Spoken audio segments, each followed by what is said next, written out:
পবিত্র সম্পর্কে কথাও বললাম।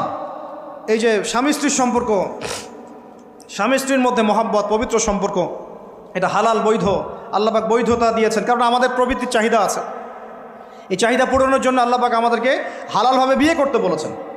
সমাজ বিয়েটাকে কঠিন করে ফেললো আর জেনাটাকে সহজ করে ফেললো।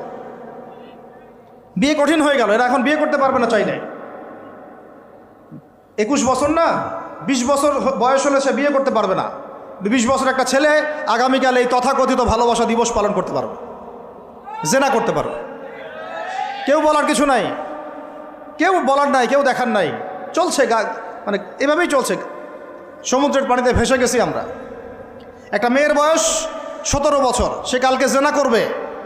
অগণিত মেয়ে কালকে 17 বছরের মেয়ে জেনা করতে পারে, আল্লাহ হেফাজত করুন। কিন্তু এ এখন বিয়ে করতে পারবে না, বিয়ে করতে গেলে সমস্যা।